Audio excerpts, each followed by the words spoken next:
皆様こんにちは。ちゃちゃまるママです。今日は6月に実際にあった出来事からシニア犬の夏の熱管理についてお話しします。その日最高気温は26度でした。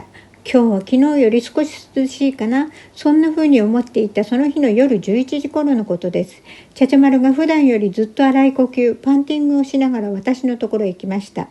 ちゃちゃまるは体調が優れない時や何か異変を感じた時、私のそばへ来ます。いつもと違う。そう感じてすぐに室温や湿度、ちゃちゃまるの様子を確認しました。実はこの日、私が見落としていたことがありました。今回の動画では気をつけたい気温の温度差についてお話しします。2、最高気温だけでは気づかなかったこと。後から気温を振り返ってみると気づいたことがあります。前日最高30度、最低18度。当日最高26度、最低20度。翌日最高30度、最低21度。パンティングが乱れた当日は最高気温は26度と前日より低く、今日は少し涼しいかなと感じていました。そのため、その夜はエアコンを切って過ごしました。ところが最低気温は21度までしか下がっていませんでした。夜11時頃、ちゃちゃまるは普段より荒いパンティングを始めたのです。後から考えると、私は最高気温ばかり見ていて、夜にどれくらい気温が下がるかという視点が抜けていました。夜になっても気温が十分に下がらずに、体にこもった熱が逃げにくかったことも影響した可能性があると考えています。この日のように昼と夜の気温差、日光差が小さい日は夜になっても気温が下がりにくく、体にこもった熱を逃しにくいことがあります。犬は人間と違って全身から汗をかくことができず、主にパンティングによって体温を調節しています。夜になっても気温が十分に下がらないと熱を逃がす機会が少なくなってしまいます。特にシニア犬は体温調節機能が若い頃より低下しているため、こうした環境の影響を受けやすいと考えられています。天気予報を見るときに最高気温だけではなく、夜はどこまで気温が下がるかも意識するようになりました。3、温度差に注意の本当の意味。ここで一つ大事な訂正をさせてください。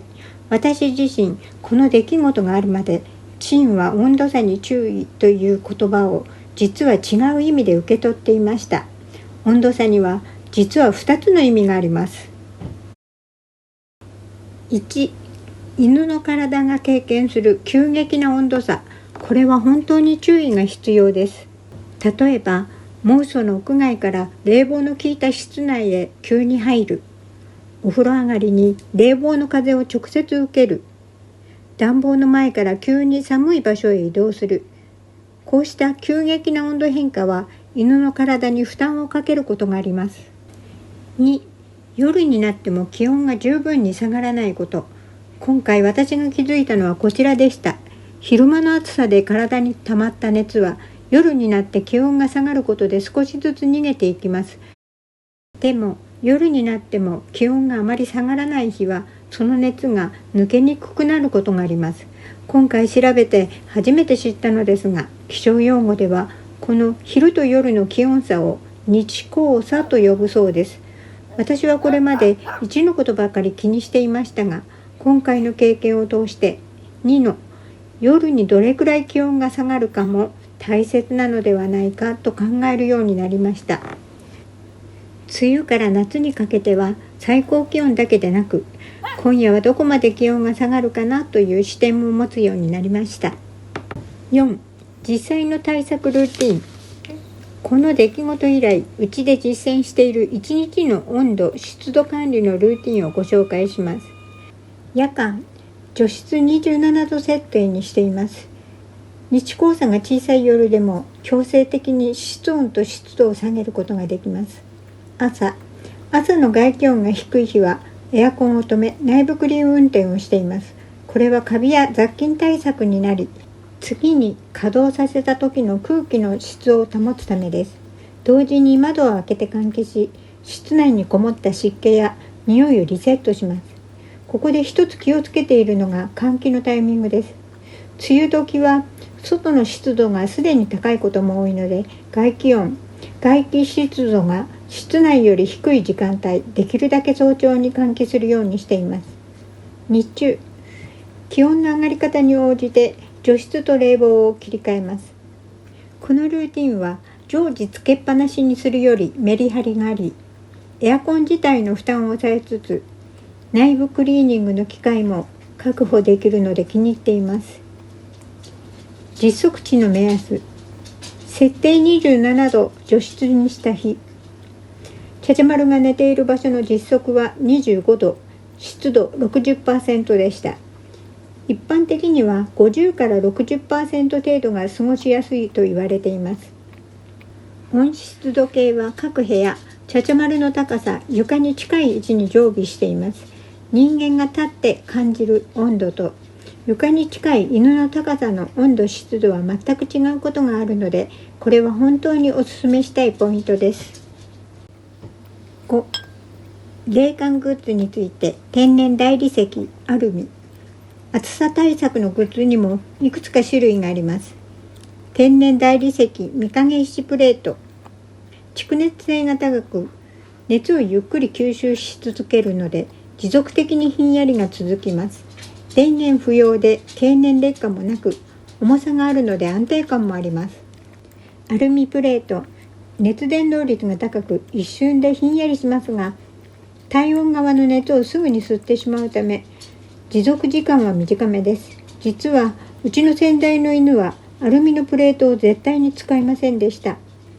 金属の質感や食感を苦手とする犬もいます。そしてちゃちゃまるも大理石を使いません。もともと冷えが苦手な体質のようで、キュウリやスイカといった体を冷やす食べ物も絶対に食べないんです。犬にも冷たさに強いタイプと苦手なタイプがいるんだなと改めて感じています。ただ、他のワンコたちが大理石のプレートを気持ちよさそうに使っている姿を見ると、素材として本当に良いなと思います。蓄熱性が高く、熱をゆっくり吸収し続けるので、触れた瞬間だけではなく、しばらく経っても冷たさが続くのが大理石の強みです。冷たさが苦手ではない子には、天然大理石はおすすめできる選択肢だと思います。もし冷感グッズを試して愛犬が嫌がる場合は、素材の質感や冷え方が合っていないのかもしれません。無理に使わせず、その子の体質に合った方法を探ってあげるのが一番だと思います。6、危険サインのチェック方法。最後に万が一の時のために知っておいていただきたいチェックポイントをお伝えします。熱中症が疑われるとき、目安になるのが歯茎の色です。通常は健康なピンク色です。熱中症の初期から中期は真っ赤に見えることが多いです。歯茎の色だけではなく、乾いてベタつきがなくなっていないか注意してください。重度の場合、逆に真っ白や紫っぽくなることもあり、この場合はより危険です。目の結膜が充血して赤くなることも同様のサインとして見られることがあります。普段から愛犬の歯茎の色を見ておくと、いざという時にいつもと違うと気づきやすくなります。パンティングが荒すぎる、よだれが多い、ぐったりしているなど、他の症状も合わせて見られる場合は、すぐに動物病院を受診してください。7、まとめ。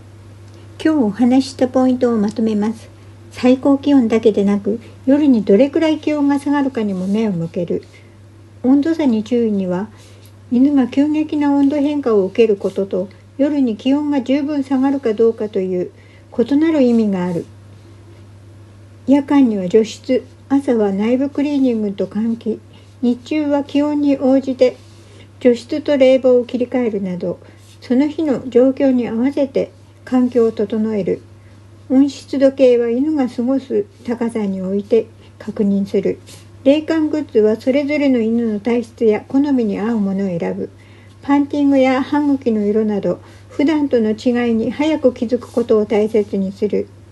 私もまだ勉強の途中ですが、ちゃちゃまると一緒に過ごす毎日の中で小さな気づきを一つずつ積み重ねています。この動画が皆さんと愛犬との夏を少しでも快適に過ごすヒントになれば嬉しいです。チャンネル登録とグッドボタンをよろしくお願いします。最後までご覧いただきありがとうございました。またお会いしましょう。